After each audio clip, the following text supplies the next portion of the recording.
Today on Tricrow Studios, we do a comparison between the Gibson SG Standard and the Gibson Les Paul Classic. Both are from the Gibson Modern Collection.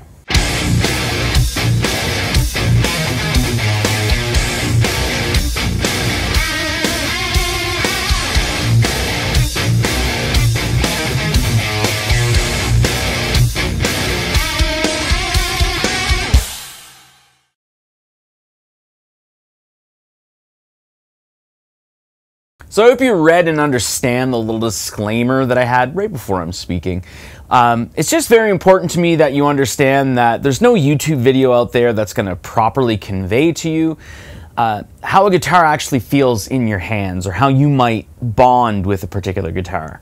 So I always use YouTube videos to kind of broaden my information on a guitar, or broaden my knowledge on a guitar, or more than likely get more excited about a prospective purchase. So just know that while you're watching this video, don't let goofballs like me tell you what to buy.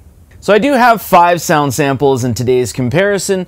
There's a clean, a little bit of breakup, a little bit of swampy rock, a little bit of a higher gain rock, and of course, because it's this channel, a full-on metal sound sample.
All right, so there you go. There are the 5 sound samples in today's comparison. So what I want to do here is quickly go over some of the specs, and then what I like to do is actually go over each individual guitar, how that kind of sort of feels, to give you a little bit of information. So as I stated at the beginning of the video, both of these guitars are from Gibson's Modern collection. So you're going to see more modern things in there rather than more traditional specs. So certain things like PCB rather than hand-wired and stuff like that. PCB, just so you know, it doesn't make your guitar a computer. I know there's some confusion over that with some people. They think just because PCB, that's in their guitar, that it's like fancy or something like that. In the case of the Classic, it's almost a necessity, just because the amount of hand wiring and hand soldering that you would have would take a lot of time and actually increase the price on the guitar. So generally PCB is actually a time saver and a labor saver, so it actually saves money. Either way, the SG Standard here has the 490R and 490T pickups, whereas the Classic has the 61R and 61T. This is not going to make any sense, but the 490R and 490T are a little hotter, and I find that there's a tiny bit more treble in them, whereas the 61R and T, this is where it's not going to make any sense. They're louder, but they're not necessarily hotter. I know that's stupid, right? But that's just the way that I'm explaining it here. And there's a little bit less of the higher end to them. Of course, the SG has a carved mahogany body, whereas the Les Paul has a 9-hole weight relieved mahogany slab with a carved maple top to it. The SG Standard has the standard two-pneumatic, so I think that's called the Nashville style, whereas the Les Paul Classic has an ABR1 bridge. Both have mahogany necks. The SG Standard has a rounded profile, so it's a little thicker, whereas the Les Paul has a slim tapered neck. Both headstocks have the inlaid Gibson logo, and as well, we have Grover Rotomatic tuners. Both have the trapezoid inlays on a rosewood board as well. This part of the video, I like to actually go over each guitar individually, just to explain how it kind of sits and everything, how it's balanced, or lack of, perhaps, and just certain things about the guitar. So looking at the SG Standard here, we do have a quite comfortable carve. However, it sort of seats itself forward rather than kind of resting back, a little more balanced. So that would mean as you let go, it kind of moves. Of course, you're going to hear that when it comes to neck dive when you're wearing a strap. Of course, if you're wearing a leather strap rather than a nylon strap, less likely to happen. Looking at the toggle switch, it's located a little down, but it's kind of located in a convenient location to where as you're playing, you can kind of move freely, especially the same thing. If you're going to be going to the tone and volume pots, the toggle switch is right there. And of course, looking at reachability, the access to the upper frets here, almost unrivaled. You have full access to the 22nd fret, and as well, you can get your thumb past the fretboard. So you have quite a bit of reach here. There's nothing that's really in your way to get to it. Now looking at the Les Paul Classic, it's very comfortable to play seated and as well standing up. It's a little more balanced than the SG itself. As you can see, I can freely have it resting on my leg. And it's not going to move. Things are shifted now, a little more central to your body, I guess you would say. So it's not kind of, you're not pushing the guitar this way to actually reach things. And looking at the toggle switch here, it's in the upper position, so the upper part of the body, so on the part that's not cut.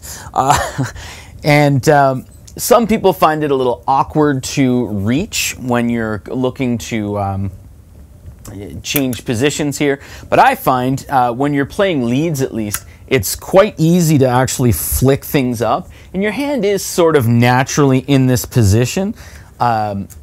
when you're playing leads to actually make the switch. However, if you're looking to be flicking and stuff like that, a little bit of practice to make sure you're getting into the middle position if that's where you're going.